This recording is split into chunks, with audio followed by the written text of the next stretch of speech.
Face à la multiplication des périls, la Convention nationale instaure, le 6 avril 1793, un comité de salut public, élément clé du gouvernement révolutionnaire. 12 hommes, renouvelés chaque mois parmi les députés, pour prendre en main les destinées du pays. Le conflit entre les Girondins et les Montagnards est de plus en plus violent. Pour affaiblir et marginaliser les Montagnards, les députés girondins tentent alors de mettre en accusation devant le tribunal révolutionnaire leur plus farouche adversaire, le plus radical des députés montagnards, le journaliste Jean-Paul Marat. Les sans-culottes de Paris en voulaient aux Girondins d'avoir été lâches pendant le procès du roi et voulaient leur destitution. Comme j'ai donné raison aux sans-culottes, les Girondins ont osé me mettre en accusation devant le tribunal révolutionnaire. Mais j'ai gagné. Et les sans-culottes m'ont porté en triomphe.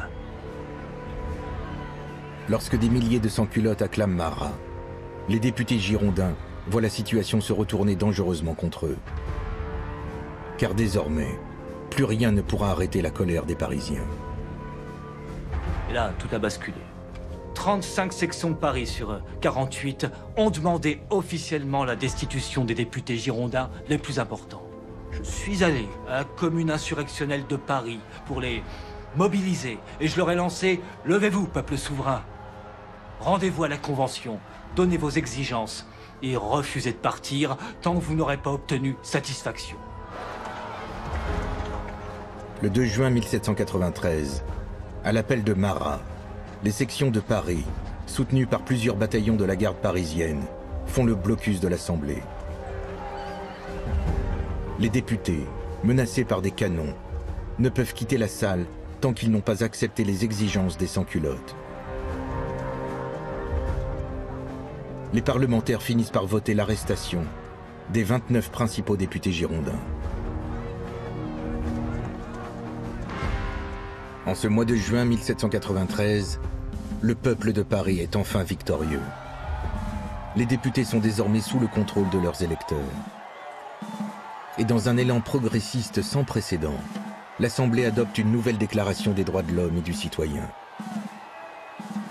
Une déclaration qui reconnaît aux Français le droit de résister à l'oppression et qui leur promet surtout assistance et éducation pour tous.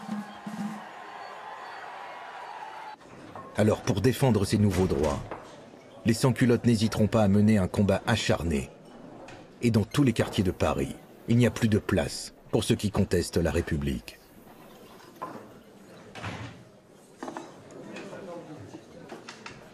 On adore des arbres, des rivières, des grosses statues de plâtre, on prie la raison. Non mais on marche sur la tête ou quoi? Et toi, t'es d'accord que c'est n'importe quoi, ce culte de la raison? Et l'être suprême, pourquoi on l'appelle pas Dieu comme tout le monde? Fais attention à ce que tu dis, t'as trop bu. J'ai rien bu, moi. J'ai rien bu et je sais ce que je dis. Au lieu de la bonne vieille messe, on fait des carnavals. On détruit des statues. On célèbre des martyrs que je reconnaîtrai jamais. Tiens ta langue, Barbizon! Mais quoi, qu'est-ce qu'il y a? Parce que tu crois que tu me fais peur, c'est ça? Mais je te connais depuis trop longtemps. Vous devriez rentrer chez vous, Barbizon. Et maintenant, tu voudrais détrôner Dieu, c'est ça? Barbizon! Non, je me tairai pas. Toi et tes amis, vous pensez que vous avez changé les choses, c'est ça? Mais rien n'a changé. Tout est pire. Avant, on n'avait qu'un seul tyran, le roi. Et aujourd'hui, on en a des milliers de tyrans, là, comme toi, qui se prennent tous pour des rois.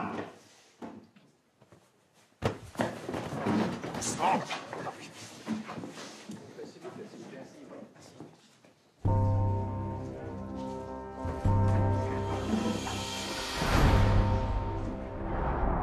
La République est maintenant engagée dans une lutte sans merci. Un seul mot d'ordre. Liberté, égalité, fraternité ou la mort. Mais au grand désespoir des sans-culottes, la première victime de cette confrontation va être celui que l'on appelait l'ami du peuple, Jean-Paul Marat. Le fer de lance de la Révolution populaire a été assassiné dans sa baignoire par une jeune femme proche des Girondins, Charlotte Corday. Une scène qui devient sous les pinceaux du peintre montagnard David le martyre d'un apôtre de la liberté, dont le corps devient le corps du peuple assassiné. Désormais, les révolutionnaires seront terribles avec leurs ennemis.